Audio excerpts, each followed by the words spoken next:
नमस्कार दोस्तों, स्वागत है आप सभी का एक बार फिर से। दोस्तों, अगर आप अपनी लाइफ में कुछ नया सीखना चाहते हैं तो मेरे साथ ज़रूर बने रहिएगा और मेरी वीडियो को लाइक करिएगा, चैनल को सब्सक्राइब ज़रूर करिएगा ताकि मेरा हर नया वीडियो आप तक आता रहे। दोस्तों, आज मैं फिर एक नई रहस्यमय वीडियो लेकर आपके साथ उपस्थित हो गया हूं और दोस्तों आज की वीडियो है वो बहुत ही रहस्यमय वीडियो है। तो चलिए दोस्तों, आपका ज़्यादा समय नहीं लेते वीडियो शुरू करते हैं। दोस्तों, आज मैं इस वीडियो में आपको बताऊंगा कि वह कौन 5 मनुष्य थे जो अपने ही पिता का मांस खाया था। तो चलिए दोस्तों, जानते हैं इस वीडियो में। दोस्तों, ये कहानी उस वक्त की है, महाभारत की ये कहानी है। महाभारत में जो पांडव था उनके 2 पत्नियां थी। बड़ी का नाम कुंती था और छोटी का नाम माधुरी था। लेकिन पांडु को एक श्राप लगा हुआ था कि वह अपनी पत्नियों के साथ सहवास नहीं कर सकता है। दोस्तों, यह श्राप होने की वजह से पांडु कुछ नहीं कर सकता था। इसलिए पांडु ने अपनी पत्नियों को छूट दे दी थी और कुंती से 3 पांडव पैदा हुए थे। सबसे बड़ा युधिष्ठिर, दूसरा भीम और तीसरा अर्जुन।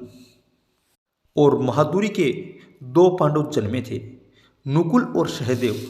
दोस्तों, लेकिन यह पांचों ही पुत्र पांडु से उत्पन्न नहीं हुए थे। यानी यह पांचों पुत्र है वो पांडव के खून के नहीं थे।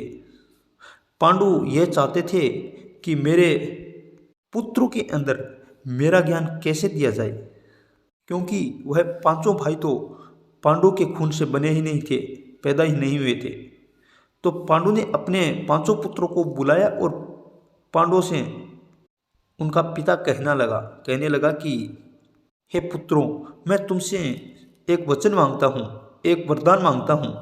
तो आप मुझे वचन दीजिए कि मैं जैसा चाहूँ आप वैसा करें। तो 5 पांडवों ने अपने पिता पांडु को वचन दे दिया कि हे पिताजी, जैसा आप चाहोगे वैसा ही हम करेंगे। तो दोस्तों, पांडु अपने पुत्रों से कहने लगा कि मेरी मृत्यु के बाद आप सभी भाई एक साथ बैठ कर के आप मेरा मांस खाओगे। तो यह पिता की इच्छा थी और वचनों में बंधे हुए थे, इसलिए पांडु को अपने पिता का मांस खाना ही था। दोस्तों, दिन बीतते गए। एक दिन पांडु की दूसरी पत्नी थी माधुरी, वो नदी में स्नान कर रही थी। तो पांडु भी भूल से उधर चला जाता है और उन्हें जैसे ही रानी को इस अवस्था में नहाता हुआ देखा तो पांडु से रहा नहीं गया और वह रानी माधुरी के पास पहुंचने लगा। तो उसी वक्त पांडु की मृत्यु हो गई। तो दोस्तों, पांडु की मृत्यु होने के बाद पांडु के मांस को उनके 5 बेटों ने खा लिया था। पांडवों ने उनका मांस खा लिया था। तो दोस्तों, इसके पीछे भी 2 तथ्य उपलब्ध होते हैं।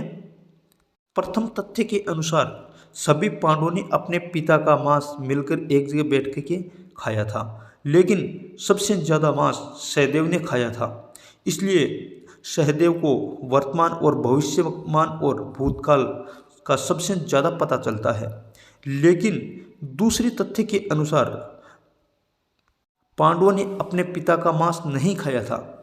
उनमें केवल सहदेव ने ही अपने पिता का मांस खाया था। सहदेव ने ही अपने पिता की सिर के 3 टुकड़े किए थे।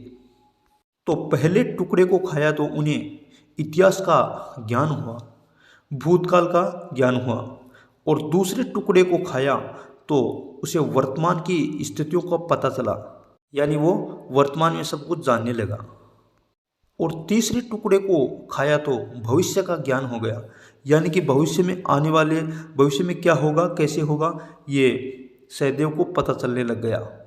इसलिए दोस्तों, सहदेव महाभारत में पहले से ही उन्होंने जान लिया था कि महाभारत में क्या घटित होने वाला है और क्या होगा।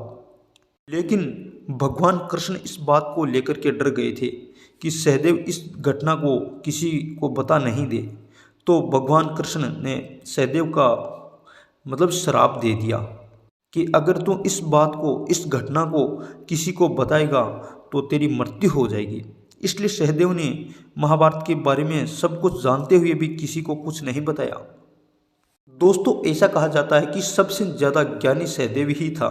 इसलिए दोस्तों पांडवों में अपने पिता का सबसे ज़्यादा मांस सहदेव ने ही खाया था, ताकि अपने पिता का संपूर्ण ज्ञान पांडवों में आ जाए। तो दोस्तों यह थे 5 पांडव जो अपने पिता का मांस खाया था, और मांस खाने की वजह से वह बुद्धिमान हुए और बलशाली हुए थे। चलिए दोस्तों मिलते हैं अगले वीडियो में। वीडियो को यही विराम देते हैं।